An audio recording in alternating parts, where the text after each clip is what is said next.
Hey everyone, it's Shaheen. I hope all of you are doing well and enjoying your holiday. I wanted to do a video today on a couple of things. First, I would really like to pull a card and do a little mini reading and just see what information the universe has for us. And then I would also like to talk briefly about intuition. I have people ask me all the time, what are some ways that I can learn to develop my intuition? What are some ways I can learn to trust my intuition more? And so I would like to talk about that just briefly as well. And maybe I'll do another video later on, more in depth. So what I'm going to do is I'm going to pick a card from this deck, which is the Morgan Greer deck, which I love. And this is actually a vintage deck. I believe I bought this maybe 6 years ago online, actually. And I think it's originally from the 70s, and I really, really appreciate this deck. It's got a great feel to it.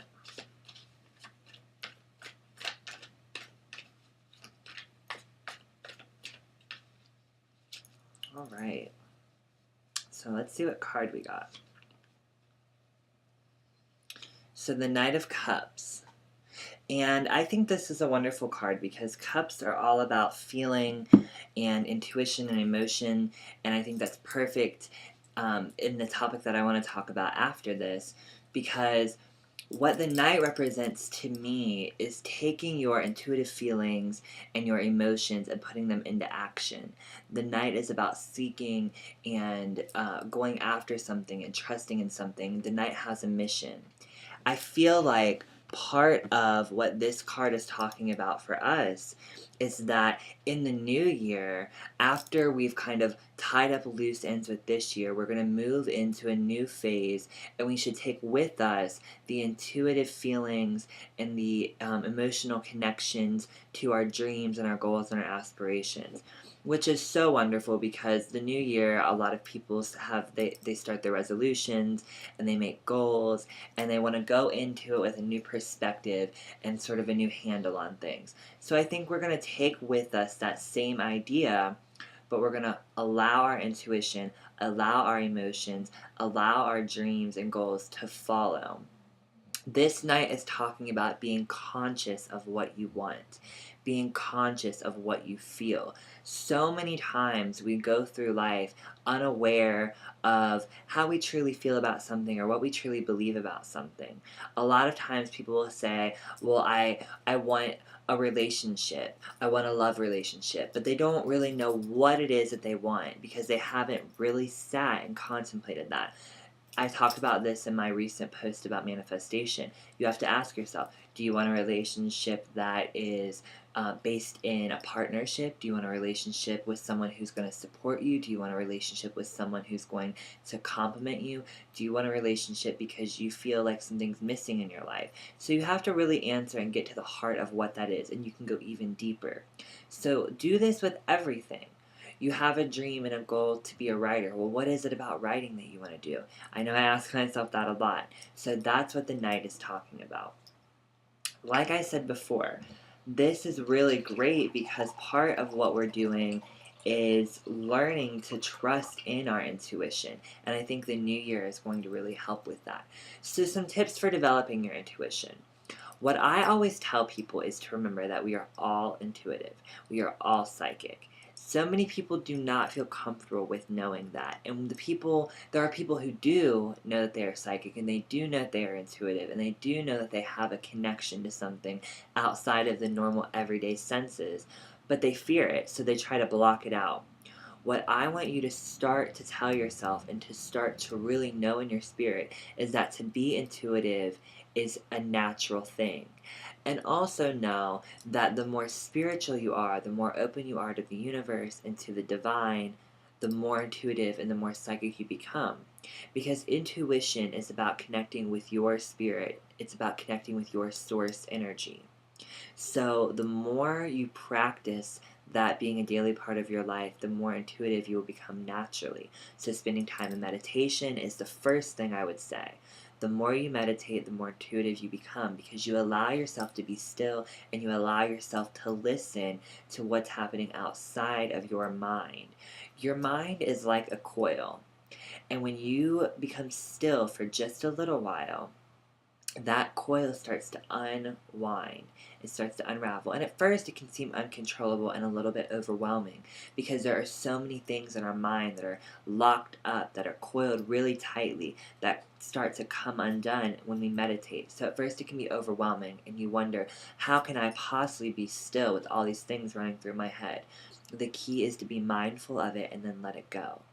So that is part of this, letting your mind unwind, letting your mind relax and settle, because as you do that, then you allow your spirit to open up and you allow those impressions to come out. And you don't try to analyze everything. And that's the second thing. Don't analyze everything that comes to you to the point where you try to make it rational. Because intuition isn't always rational.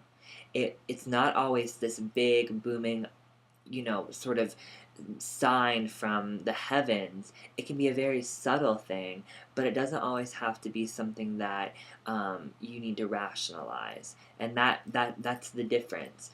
That's what a sign is. It's something that seems out of the ordinary, and then you just look at it and you say, okay, I'm going to be mindful of whatever that is. That leads me to the next thing. The rule of threes, that's what I call it. When something appears in your life 3 times or more, then you should start to really, really, really become aware of what that is and start to go deeper with it. That's when you, again, question, what is this? Why does it come in my life? When do I see this sign? When do I experience this sign? When do I experience this feeling? What could it mean? And that is something that I really think is important for people to be mindful of. I have people who tell me all the time, for some reason, every time I get in the car, this same song comes on. Or every time I look at the clock, I see it's always, there's always a 4 in the time or something. And so it's these little things that you have to be mindful of and try to go deeper with. And sometimes the answer comes out easily, and sometimes it really does take digging. And it's just a matter of being mindful of it for that answer to manifest. The other thing I think is really important for people to know is that not everyone experiences their intuition in the same way. For example, I experience my intuitive impressions in sort of a visual. I have visions, so clairvoyance. I also have just feelings, which can be called clairsentience. And then I've always had, and I've started to develop more and more, the ability to hear things, clairaudience. And if you ever have a reading with me, you'll hear me say often, I see this or I hear this, because a lot of times I'll see certain things, which can be a vision, sort of a flash, and sometimes I'll see spirits or angels or loved ones. And then I also will have words or phrases being spoken, or I'll hear them in my head. Sometimes it even comes as I'll hear a little line from a song.